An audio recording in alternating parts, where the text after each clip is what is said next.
Hey there. Have you ever heard of a football match so powerful it paused a war? Not in a movie, not in some fantasy tale.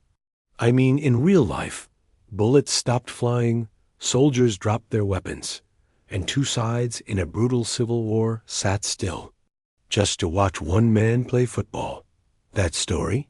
It happened in Nigeria, and the man who made it happen was Pelé. Now, if this is your kind of story, where football isn't just about goals and trophies, but about how the game can change lives, stop violence, and unite the world, then you're in the right place.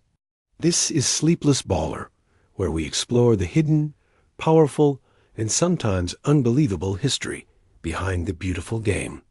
I post stories like this every week, and if you genuinely love football, not just as a sport, but as a force of history, then I'd love to have you around.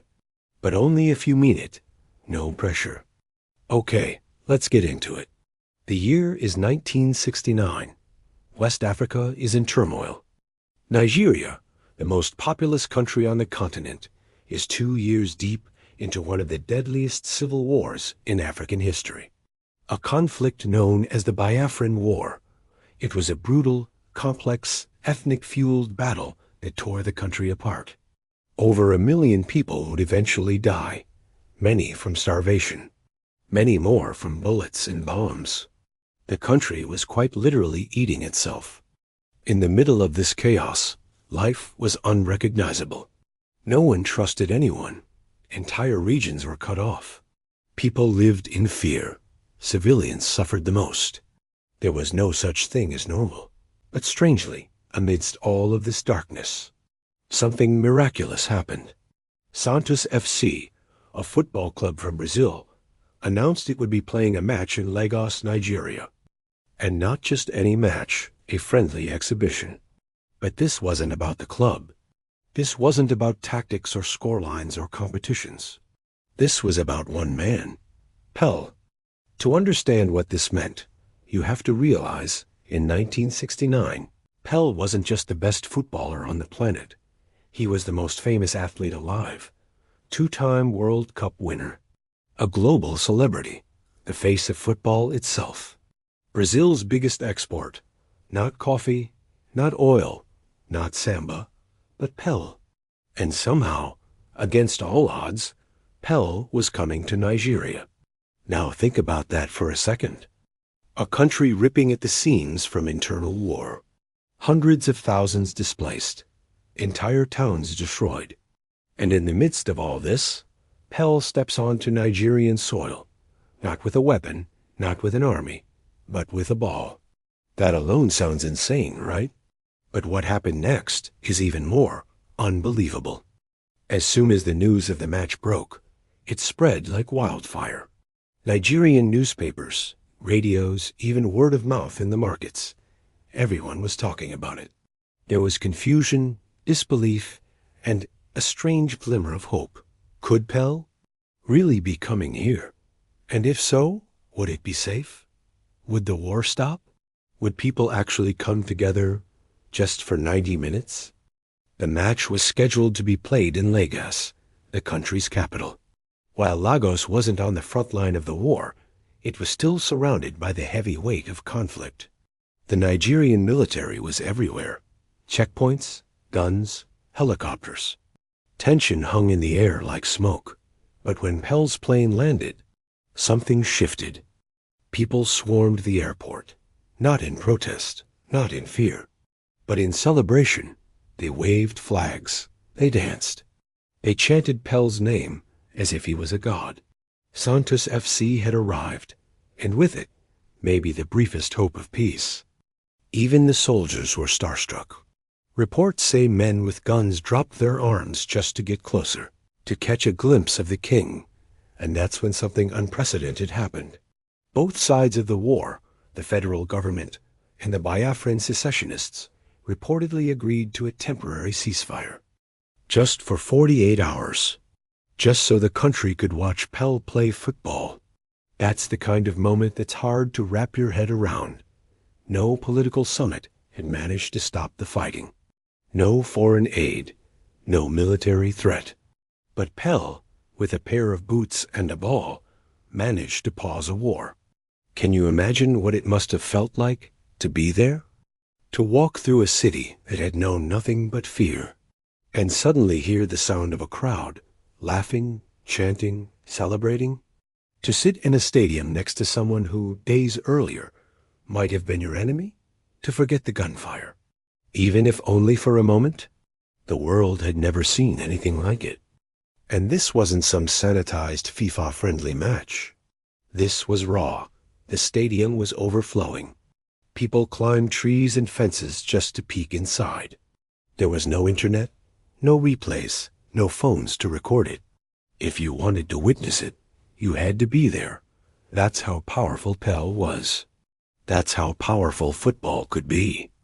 Now, whether the ceasefire was official or informal, whether it was respected fully or partially, we'll get into all that. But the fact that it even happened, even for a second, is something worth remembering. Because in the middle of one of the darkest moments in Nigerian history, a single football match gave the people something they hadn't felt in years: hope. To really understand how insane this story is, we need to talk about just how bad things were in Nigeria at the time. Because this wasn't just political tension or a few scattered riots. No, this was full-scale war. In 1967, just 2 years before Pell arrived, a region in southeastern Nigeria, known as Biafra, declared independence from the rest of the country. And that was the spark. The Nigerian government, made up mostly of military generals at the time, wasn't about to let a resource-rich region just walk away. So they responded with force, and Biafra fought back just as hard. It wasn't just a war for land. It was a war over identity, over oil, over power, and most painfully, over ethnicity. What followed was one of the bloodiest civil wars Africa has ever seen. Villages were bombed, roads destroyed, markets turned to rubble. Millions were displaced, mothers, children, elderly, running from place to place, often with nowhere to go. Starvation became a weapon. Blockades were used to choke out Biafra's food and medical supply lines. It wasn't just war. It was suffering on a level that's hard to describe. And it's important to mention this because it makes what happened during that football match even more unbelievable. Imagine trying to organize a peaceful event. In the middle of that, most Nigerian citizens had given up on the idea of peace. Peace was a fantasy. And unity? That felt like a joke. But football, somehow, was still alive. In the capital Lagos, football remained one of the few things that still brought people together. It was messy. It was passionate. It was sometimes dangerous. But it was shared. And that's why Pell's arrival wasn't just exciting. It was healing. You had to be there to feel it. People cleaned their jerseys. Shops brought out old radios and cracked speakers. Even rebels, people literally fighting for independence, whispered to each other that Pell was coming. That maybe, just maybe, it was safe to pause. There are stories, not always documented in history books, that some fighters left the trenches that day just to walk into town and listen. Not to fight, not to argue. Just to hear a ball bounce, to hear a crowd cheer again. And it wasn't because they wanted distraction. It was because they wanted connection. When Santos FC rolled into town, they weren't met with tanks. They were met with cheers. Nigerian fans lined the streets, waving Brazilian flags they barely knew the colors of. Kids who had never heard of Santos suddenly screamed the name. And Pell? Pell wasn't a foreigner. He was family. That's what sport does when nothing else can. But here's the real twist. The Nigerian government, who just a few days before had been bombing rebel regions, didn't just allow the match. They helped promote it. They deployed soldiers to protect the stadium. They cleared roadways. They even temporarily lifted curfews in some neighborhoods. Not because they loved football, but because even they understood the magnitude of this moment. It wasn't political. It wasn't even about Pell's skills. It was about showing a broken country that it could still breathe, even if just for a night. And breathe it did. For 90 minutes, the stadium wasn't a battleground. It wasn't a refugee camp. It wasn't a military post. It was sacred. Fans cheered. Vendors sold drinks. People high-fived strangers. There was joy, pure, unfiltered joy, for the first time in a long, long while. And yes, Pell delivered. He danced with the ball. He spun. He passed. He dazzled. But most of all, he smiled. And when the crowd saw that smile, they smiled too. It was almost like he was saying, "I see you. I know this is hard, but tonight we play." That message, without a single speech, without a single banner, hit harder than any politician's promise. And yet, outside the stadium, war still lingered. Guns still existed. Hunger still hurt. But for that short window of time, there was a pause. Not peace, but a pause. And when you're living in a war zone, a pause can feel like a miracle. Now, was this ceasefire officially documented? Not exactly. There are few government records confirming a formal truce. Some argue it was more symbolic than strategic. Others say it was exaggerated in later retellings. But does that even matter? Because thousands of people, real people, remember it. And that's the part that counts. Not the paperwork, not the press release, the people.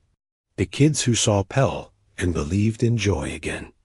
The parents who watched their children laugh, not cry. The soldiers who looked across the stadium and saw not an enemy, but a fellow fan. That's what Pell did. That's what football did. And that's why this story still matters. Because in the worst possible time, hope laced up a pair of boots and stepped onto the field. The day Pell's plane touched down in Nigeria, it wasn't just the beginning of a football match. It was the beginning of a moment. And trust me, everybody felt it. From airport workers to school children, shop owners to soldiers, the entire country seemed to stop and turn their eyes toward the sky. This wasn't just any player arriving. This was the man who had turned a sport into a language that even war couldn't silence. Pell stepped off the plane wearing his classic smile, calm, humble, and completely unaware of just how heavy the hopes placed on him were. He wasn't a politician. He wasn't a peacekeeper. He wasn't a general. He was just a 29-year-old footballer from Brazil. But in that moment, to Nigerians, he was a symbol. A living, breathing reason to believe things could still be okay, even if just for one night. The press was everywhere. Cameras clicked. Journalists swarmed. Children peeked from behind fences. One man reportedly walked nearly 30 kilometers just to catch a glimpse of him. But Pell didn't seem fazed. He waved. He signed shirts. He greeted officials. He even laughed when someone handed him a goat wearing a Santos scarf. A local tribute, both funny and deeply respectful. That's the thing about Pell. He never carried himself like a superstar, even when the world treated him like a god. From the airport, the team was escorted through Lagos in a convoy that felt more like a royal parade. Streets were packed with people, waving, cheering, reaching out just to touch the bus. Drivers abandoned their cars. Shopkeepers closed early. Radios blasted in every direction. And for once, nobody was arguing. Nobody was fighting. Nobody cared who was from Biafra or who was from Lagos. Everyone just wanted to see the man who had scored over 1,000 goals. The man who had brought Brazil to World Cup glory. The man who was now stepping onto their soil. It's hard to put into words what that kind of unity feels like when you've been living in fear and chaos. But in those moments, those chaotic, beautiful moments, there was something sacred in the air. And when Pell arrived at the hotel, he didn't retreat into luxury. No, he stood at the window for hours, waving to the crowd below, smiling, making sure that every person who had come out to see him felt seen. He didn't say much. He didn't have to. His presence said enough. Later that evening, a press conference was called. Nigerian officials stood beside Santos representatives, reporters peppering them with questions, most of them about logistics. Would the match be secure? Would the roads be blocked? What about curfews? And here's the wild part. One of the Nigerian generals, a man known for brutal battlefield tactics, reportedly leaned into the mic and said something like, "Tomorrow, we are all fans. Let the game be played." That's how powerful this was.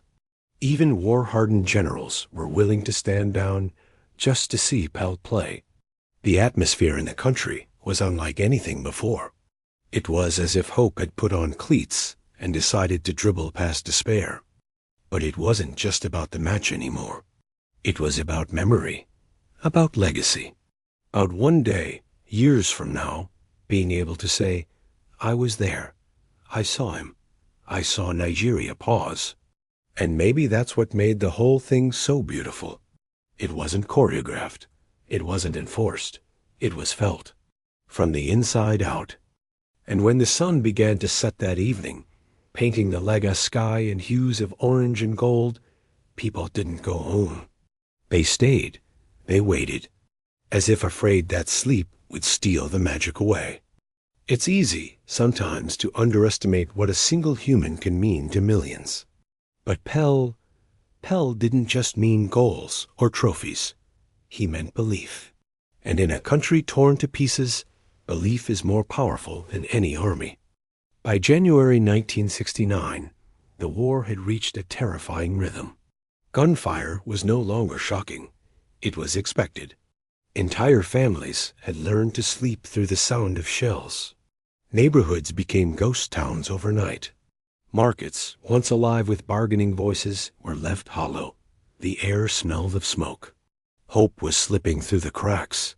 And then, football arrived. Word began to spread that Santos FC, with none other than Pelé himself, was coming to Lagos to play an exhibition match. The rumor reached villages, army camps, government offices. It crossed checkpoints. It rode along dirt roads and whispered its way through crowded buses. At first, people didn't believe it. How could the greatest footballer on earth step foot in a country tearing itself apart? But the confirmation came quickly. Radio Lagos made the announcement official. Newspapers ran the headline in bold letters. "Pelé comes to Nigeria." And just like that, the atmosphere in the country shifted. People didn't need to be told what this meant. For a moment, just a moment, there was something bigger than the war. Something that reminded Nigerians, on both sides, that they were still human. That life was more than uniforms, orders, and graves. Then something unbelievable happened. Both the Nigerian government and the Biafran forces, two factions who hadn't agreed on anything in months, silently came to a mutual, informal understanding. A ceasefire. No signing, no ceremony. Just an unspoken agreement. When Pelé plays, we pause. No official treaty. No international mediator. Just football. The day before the match, the streets of Lagos were already pulsing with anticipation. Markets reopened. Tailors were sewing green and white jerseys at lightning speed. Children were kicking balls made of rags and twine, pretending to be Pelé. Even hardened soldiers, men who'd seen their friends die beside them, were smiling, sharing stories about the Brazilian star they'd only ever seen in black and white newsreels. And then the sun rose on match day. Lagos didn't wake up. It surged to life. Thousands poured toward the stadium before dawn. Entire families walked miles just for a glimpse of their hero. Women carried toddlers on their backs. Old men clutched radios. Teenagers perched on rooftops, waving flags. Some even climbed trees just to get a better view of the pitch. The police struggled to contain the crowds, but no one was there to riot. They were there to witness something historic. As the Santos team bus crept through the streets, Flanked by police jeeps and swarmed by cheering fans, you could hear a chant rise from the crowd. It wasn't in Portuguese. It wasn't in English. It wasn't even one language. It was the universal sound of awe. And then Pell stepped off the bus. He didn't wave like a politician. He didn't smile for the cameras. He simply looked around, really looked, and nodded. That was all it took. For those who saw it, they say the world seemed to stop. Soldiers dropped their rifles to clap. Children ran alongside him. Reporters forgot to take notes. It was like everyone remembered who they were for the first time in months. Inside the stadium, the stands overflowed. People were packed shoulder to shoulder, and yet no one complained. The noise was deafening, but somehow comforting. Radios crackled as announcers described every second. A pilot overhead dipped the wings of his plane in salute.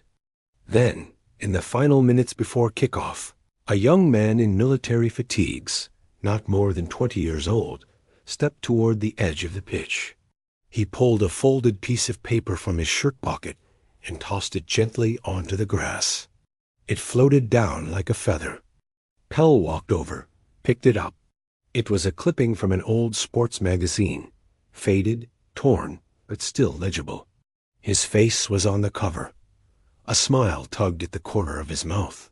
He held it up, looked toward the crowd, and gave a subtle bow. That soldier wept. The referee blew the whistle. And in that instant, Nigeria wasn't fighting. It wasn't divided. It wasn't broken. It was watching. Watching as Pell danced past defenders, curled passes into space, lifted the spirits of a nation with nothing more than grace and precision. Watching as the crowd roared not in anger, but in joy. Watching as two teams gave everything they had, not for trophies, but for peace. This wasn't just a match. It was medicine. For 90 glorious minutes, bullets were forgotten. Trenches were irrelevant. The only lines that mattered were the ones marking the pitch. Even journalists who had covered wars around the world, who had seen humanity at its worst, said they'd never felt anything like it. One BBC correspondent wrote later, that day, football didn't just pause a war. It rewrote the rules of what was possible. And the beauty of it? No one told people to stop fighting. They chose to. For a brief window in time, Pell's presence did what diplomats and generals couldn't. He reminded them of the joy buried under rubble. He reminded them of childhood games played barefoot on dirt roads. He reminded them that beneath all the politics and pain, they were still just people. That was the power of that match. Not just that it happened, but that it mattered. And even though the war resumed days later, that memory stayed. It lived on in photographs, in stories passed down, in the hearts of every Nigerian who was there. A reminder that peace, however fleeting, is never truly out of reach. All it takes is a reason. And on that day, that reason was a man named Pell. You know, there's something about watching greatness happen in front of your eyes. Not on a screen, not in a newspaper, but right there, just meters away. And for Nigerians in January 1969, that moment came wrapped in white Santos jerseys and cleats that shimmered on cracked turf. But really, all eyes were on one man, Pell. From the first touch, you could feel the electricity shift in the stadium.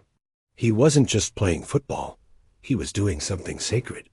Every time his foot met the ball, it was like the air got thinner, like the world held its breath. It wasn't just about goals. It was about grace, control, joy.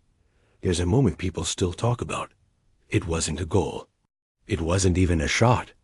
Pell received a long pass that came in high and fast, the kind of ball most players would just trap or pass on. But not him. He brought it down with his chest, let it drop, flicked it behind his heel, spun away from the defender with a feint so smooth it made people gasp, and then just stood there, smiling, like a magician who had pulled a trick for no other reason than to remind you he could. The crowd lost its mind. Even the opposing goalkeeper applauded, because in that moment, he wasn't playing to win. He was playing to heal. Kids watching from the cheap seats saw the kind of control they'd only dreamed of. Street footballers in the slums would try to replicate it later that evening with crushed soda cans. Old men who dismissed football as a young man's game nodded silently, their arms crossed, not just out of respect, but reverence. Even soldiers on the edges of the stadium, standing with rifles slung lazily over their shoulders, found themselves clapping with open mouths. These were men who had been trained to kill. And yet now they were stunned into stillness by a man playing a game. And Pell felt it too. He wasn't just aware of the war. He could feel its weight. Every cheer had an undertone of desperation. Every smile was hard-earned. These people weren't just fans. They were survivors. They had walked through nightmares to be there. That's why Pell didn't take it lightly. In the days after the match, he spoke about it often, saying he'd never felt anything quite like Nigeria. That the love, the intensity, the hunger for hope was unlike anything he had encountered elsewhere. He knew he was more than a footballer that day. He was a symbol, a lifeline. And while he dazzled with his feet, it was what happened between the whistles that truly mattered. During halftime, instead of retreating to the locker room, Pell stood near the halfway line, speaking to a group of young boys who had somehow made their way onto the pitch. One of them clutched a handmade Santos flag. Another held a photograph of Pell from a newspaper, carefully folded and pressed like treasure. Pell signed each one, took his time, no rush. These weren't just autographs. They were promises. Promises that even in the darkest places on earth, joy could still exist. That even during war, people could still come together for something beautiful. One Nigerian reporter wrote afterward, "He did more with a football than most politicians do with power." Let that sink in. After the match ended, with Santos winning, though no one really cared about the score, Pell didn't celebrate. He didn't strut. He walked the perimeter of the pitch, waving slowly, soaking it all in. You could see it on his face. He felt it, the magnitude, the pain, the gratitude. And the people? They responded the only way they knew how. They chanted his name over and over. Pelé, Pelé, Pelé. That chant echoed long after the lights dimmed.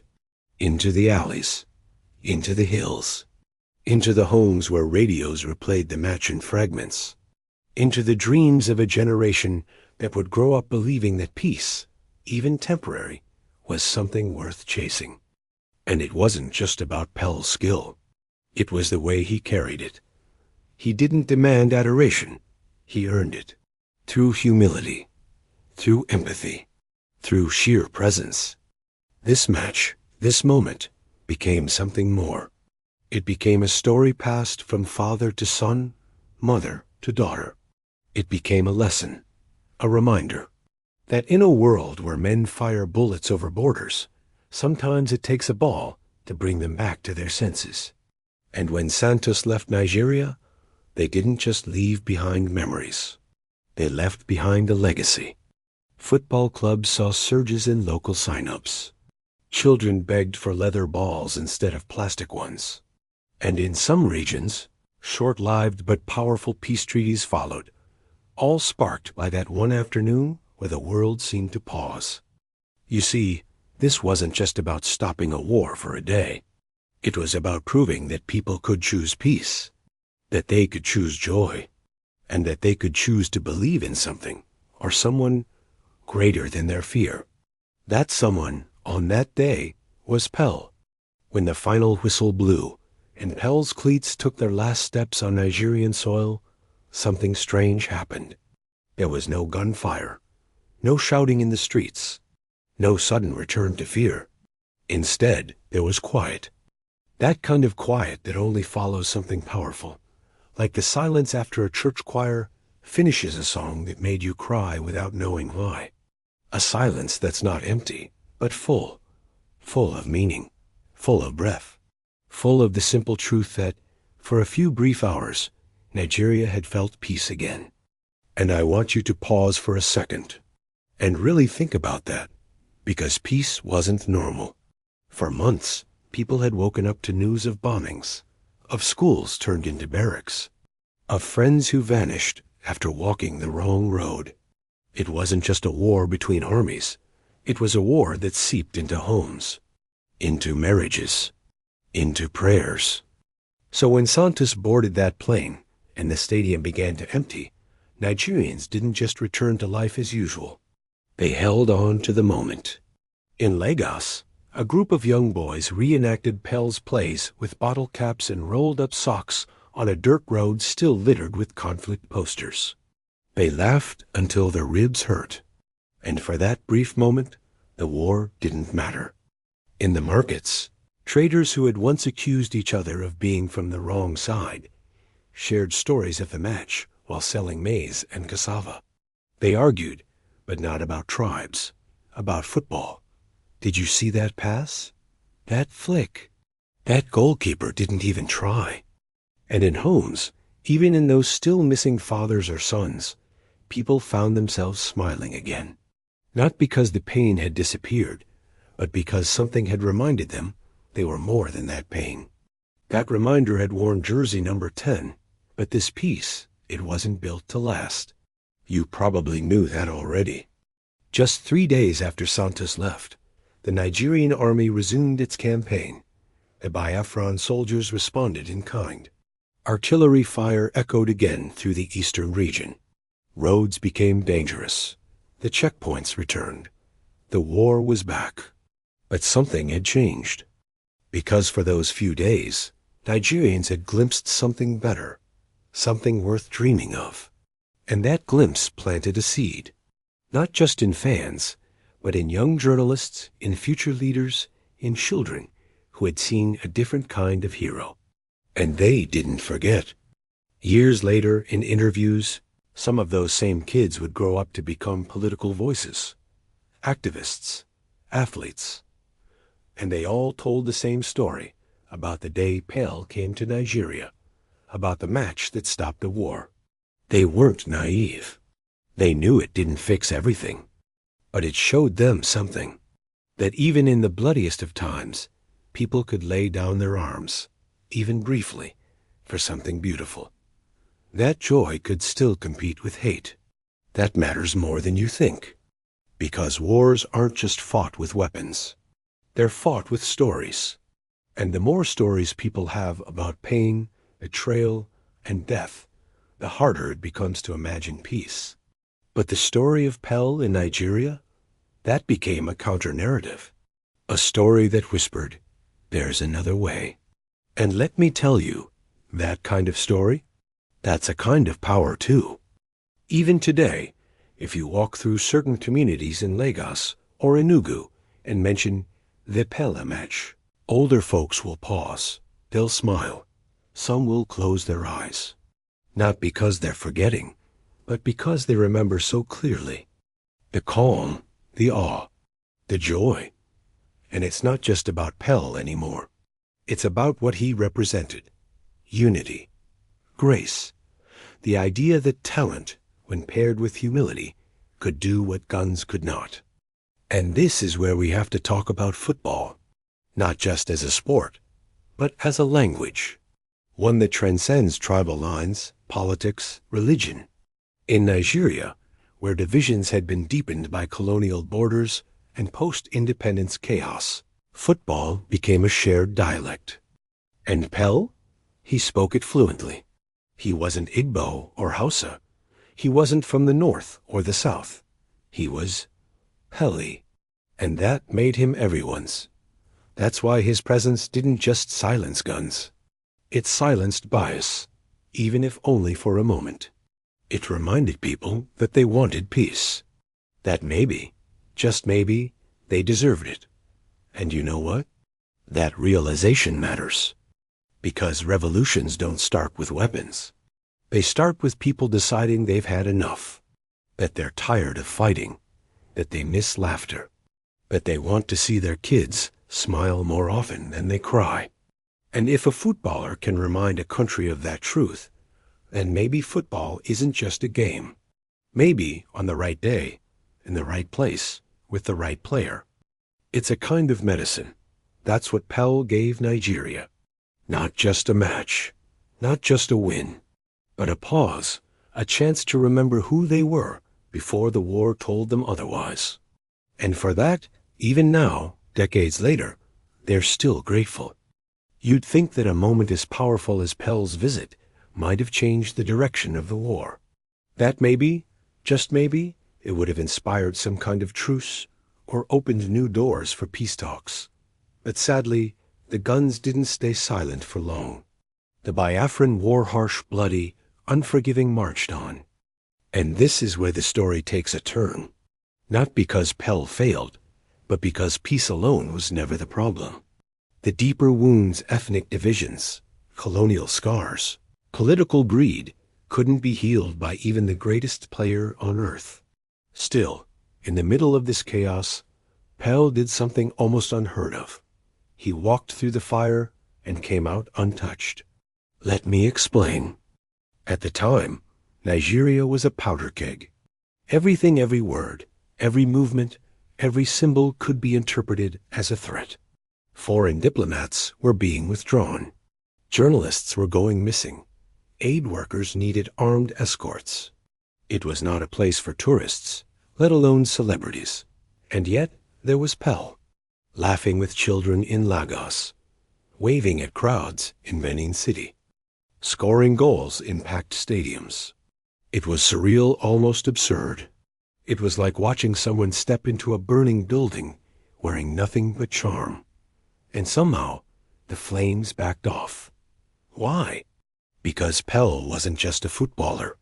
He was something transcendent, a myth in motion. For both sides of the war, he wasn't viewed as a threat. He was viewed as hope. Biafran children idolized him. Nigerian soldiers cheered for him. Even political figures, who rarely agreed on anything, nodded in quiet respect when his name came up. And that tells you something about the nature of power. Not political power, not military power, but cultural power. See, there's a kind of influence that doesn't come from force or fear. It comes from inspiration, from the ability to unite people who otherwise can't stand each other. And in 1969 Nigeria, only one person had that power. A black man from Brazil. A boy from the favelas who'd learned to play football barefoot. A son of a poor footballer who'd once cleaned shoes for extra cash. That's who is in the middle of this war zone. Not a president, not a general, but Pelé. And he didn't just show up, he showed up boldly. There were no bodyguards shielding him behind tinted glass. He walked among fans, signed autographs, shook hands, smiled like he had no idea bullets had stopped flying just days before. Or maybe he did know. And maybe that's exactly why he smiled. Because this wasn't just about football anymore. This was about humanity. Pelé was telling Nigerians, without saying a word, that they mattered, that the world hadn't forgotten them, that even in the middle of bloodshed, they were worthy of joy, worthy of greatness. And believe me, that kind of message sticks, especially in a place where people had grown used to being pawns in someone else's game. Now, here's where the story gets even more incredible. Despite how fragile the peace was, and despite how carefully orchestrated the visit had to be, nothing went wrong. No riots, no bombings, no ambushes. That's not an accident. That's reverence. That's what happens when someone's presence demands stillness, not through fear, but through awe. And that's something you can't fake. Even now, decades later, military analysts and political historians still study this period and ask the same question. How did Pelé manage to pull that off? How did one man not trained in politics or conflict resolution pause a war? And the answer, I think, is beautifully simple. Because people wanted to be inspired more than they wanted to be right. For a few days, Nigerians laid down their differences because something more exciting had entered the scene. Something that made them feel alive, not just angry. Something that reminded them they had dreams, not just enemies. And that's where Pell became more than just an athlete. He became a mirror. He reflected the best parts of the Nigerian people back to themselves, their passion, their pride, their love of sport, their hope that one day things could be better. Even as the war dragged on, that memory stuck with them. Now, let me tell you something really wild. When Santos returned home to Brazil, they didn't just leave with ticket stubs and warm applause. They left with stories. The kind that players would tell for the rest of their careers. About a country at war that paused just long enough to witness beauty. About fans who roared louder than the bombs. About a match that mattered more than the score. And about how, for once, the power of the ball outshone the power of the bullet. That's legacy, my friend. And you can't buy that. You can't manufacture it. You earn it one moment, one person, one miracle at a time.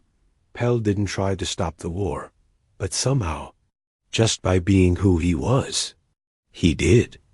Imagine this: two factions in a brutal war, blood on their hands, lives lost, grudges etched deep into every village and city. And yet, for 90 minutes, none of that mattered. Why? Because Pell had stepped onto a field. That moment, that singular moment, reminded everyone that no matter how broken the world feels, it can still be held together, if only briefly, by the right kind of magic. That's what football is. Magic. It doesn't heal bullet wounds. It doesn't rebuild bombed cities. But it does something just as important. It makes people feel again. It reminds them that beyond the flags, beyond the borders, beyond the war paint, we're all still human. And in that brief pause, as Santos took on the Nigerian club sides, as Pell danced with the ball like gravity was optional, the war waited. Because everyone was watching. You know, there's something sacred about that.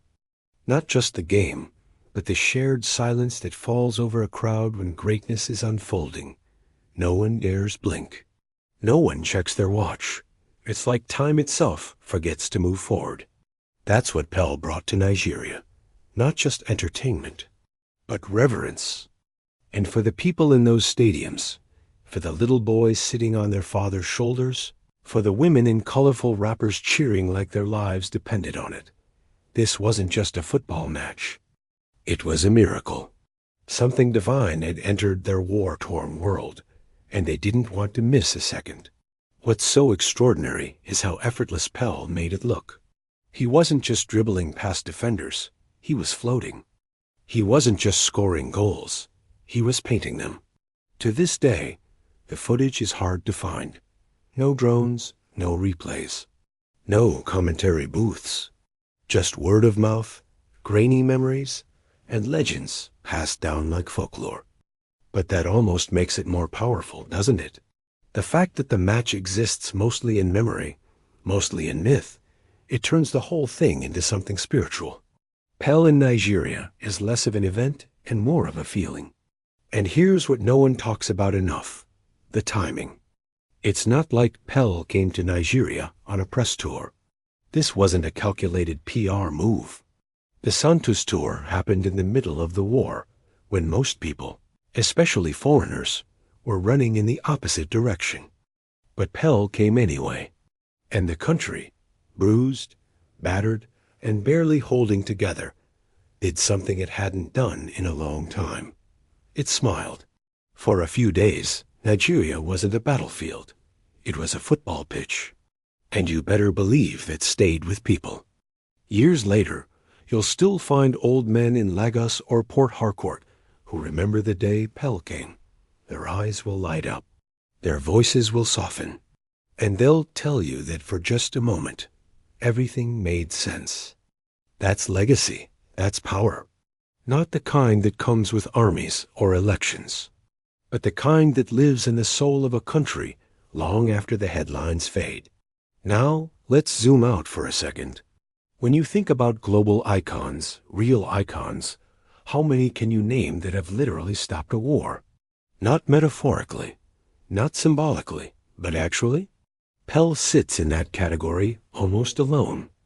And not because he asked to, but because the world, even in its most fractured state, looked at him and saw something pure, something untainted. That's what made Pell so rare. He wasn't trying to be a savior.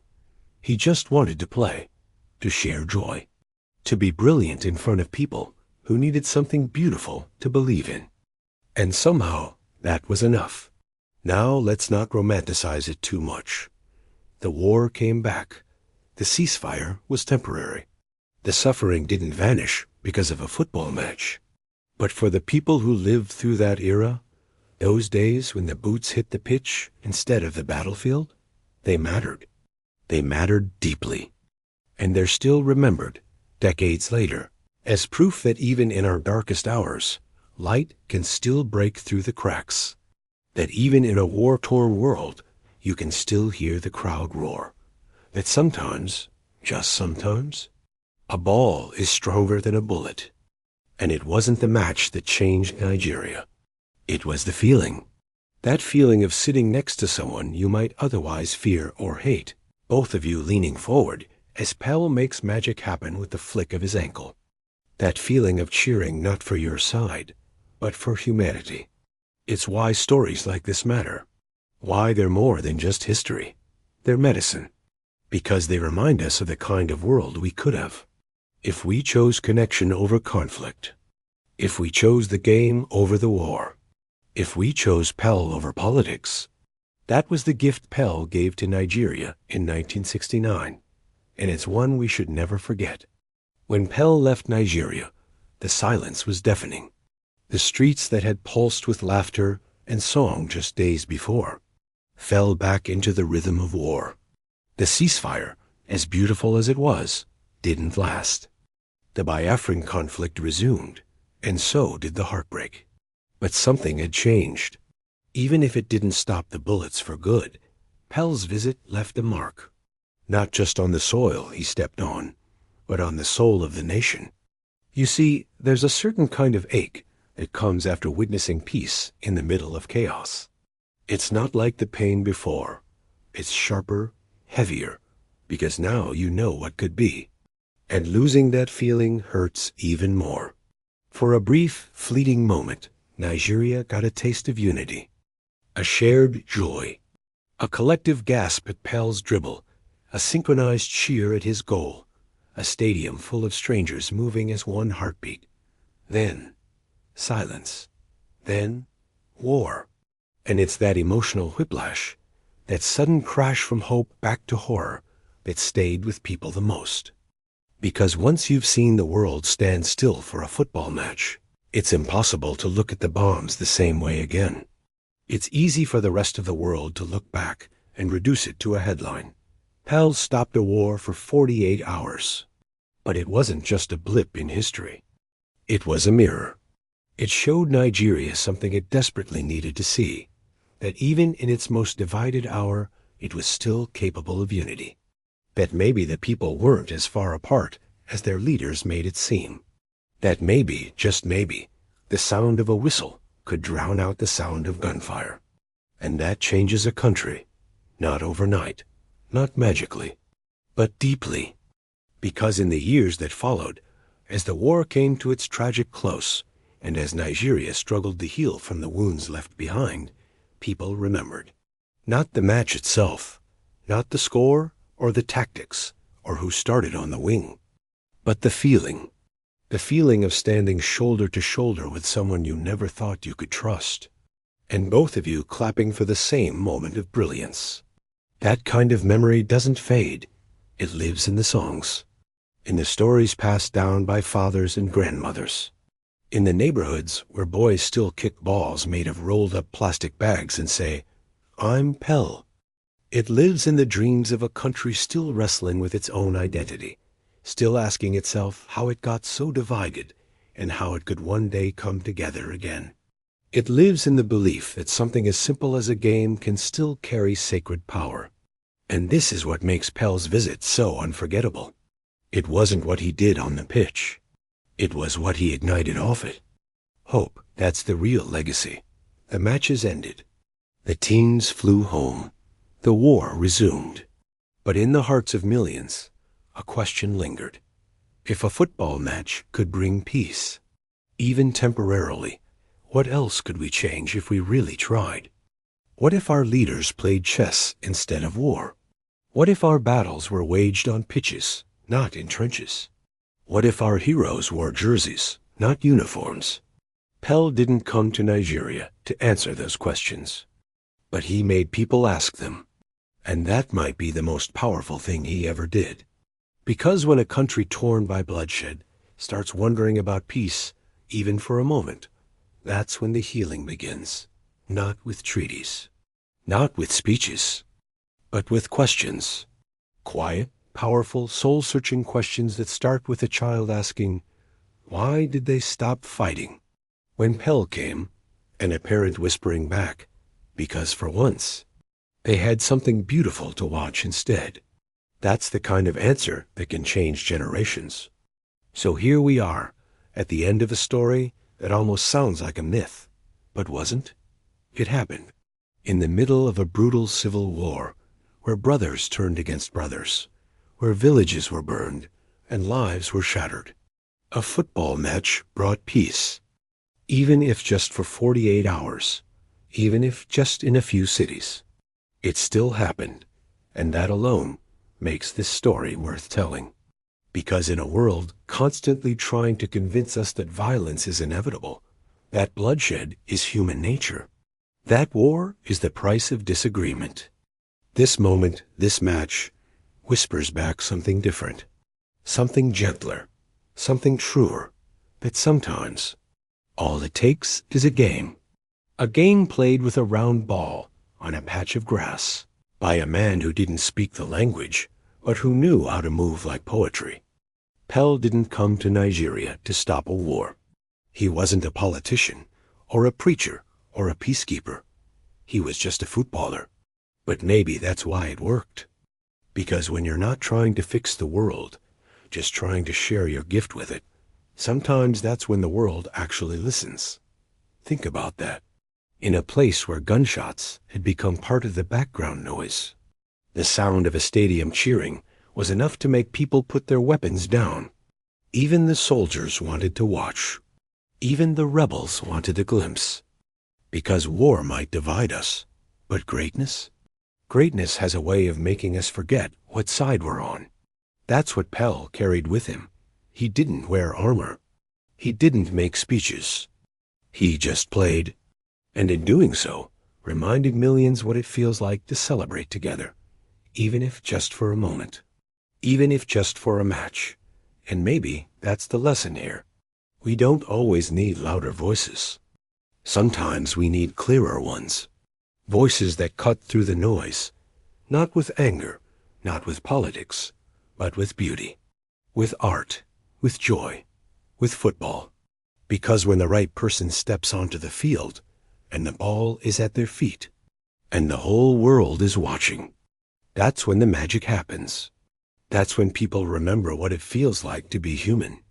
That's when war forgets itself and lays down just for a breath, just to watch. And that's when a nation, even one torn by violence, starts to imagine a different kind of future. One where the pitch is sacred ground, where the roar of the crowd replaces the sound of bombs, and where the heroes we cheer for carry the dreams of a better world with every pass, every goal, every step. So if you ever doubt the power of football, remember this story. Remember the 48 hours when Nigeria paused its war, because Pel came to play.